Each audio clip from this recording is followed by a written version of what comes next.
Hello, ഇന്ന് നമുക്ക് easy ആയിട്ടൊരു സ്ട്രെയിറ്റ് പാൻ കട്ട് ചെയ്താലോ?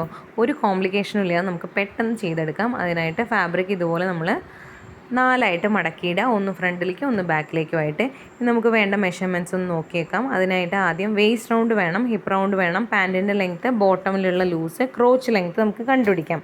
അതിനായിട്ട് ഇവിടെ എൻ്റെ പാൻറ്റിൻ്റെ ലെങ്ത്ത് വരുന്നത് 29 ഇഞ്ചസ് ആണ്.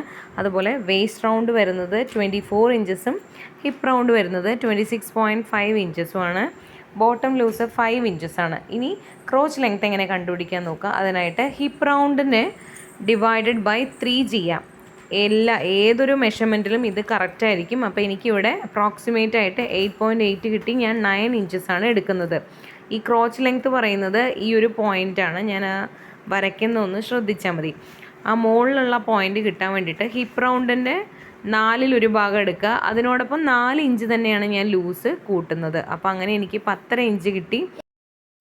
മടക്കിയിട്ട ഭാഗമാണ് ആ ഒരു സ്ട്രെയിറ്റ് ലൈനായിട്ട്. അവിടെ നിന്ന് ആദ്യം നമ്മൾ അടയാളപ്പെടുത്തുന്നത് 10.5, താഴേക്ക് ക്രോച്ച് ലെങ്ത്ത് 9 ഇഞ്ച്, അവിടെ നിന്ന് ഒരു 2 ഇഞ്ച് എക്സ്ട്രാ കൊടുക്കുക, പ്ലസ് ഒരു 1/2 ഇഞ്ച് സീം അലവൻസ്, താഴെ 5 ഇഞ്ചസ് കൊടുക്കുക, പ്ലസ് 1 ഇഞ്ച് സീം അലവൻസ്. എന്നിട്ട് ഇതുപോലെ ജോയിൻ ചെയ്യാം.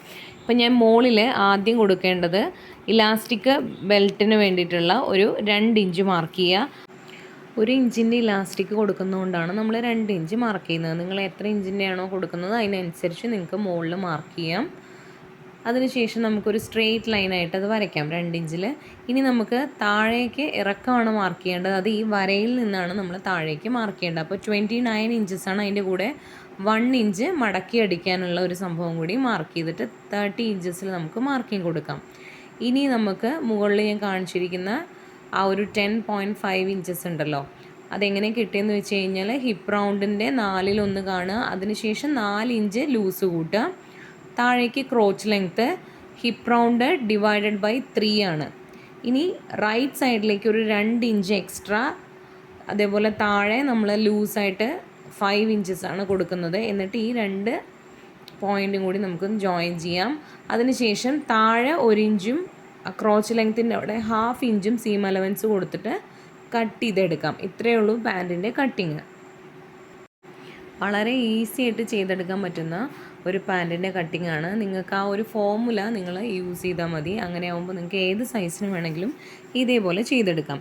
ഇനി രണ്ടിൻ്റെയും നല്ല വശവും ഇങ്ങനെ വെച്ചിട്ട് ഈ ക്രോച്ച് ലെങ്ത്തിൻ്റെ 2 സൈഡും നമുക്ക് സ്റ്റിച്ച് ചെയ്തെടുക്കാം.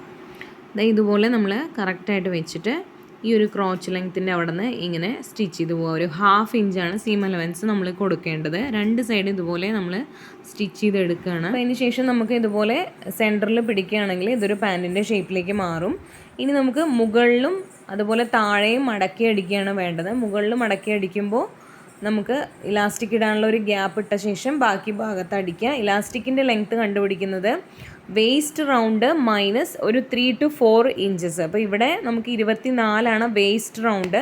അതിന്നൊരു 4 ഇഞ്ച് കുറച്ച് ഞാൻ 20 ഇഞ്ചിൻ്റെ ഇലാസ്റ്റിക്കാണ് യൂസ് ചെയ്യുക. അതുപോലെ താഴെയും മടക്കി അടിക്കുക. അതിന് ശേഷം ക്രോച്ച് ലെങ്ത്തിൻ്റെ അവിടെ നിന്ന് ലെഫ്റ്റിലോട്ടും റൈറ്റിലോട്ടും നമുക്ക് സ്റ്റിച്ച് ചെയ്ത് പോയാൽ പാൻറ്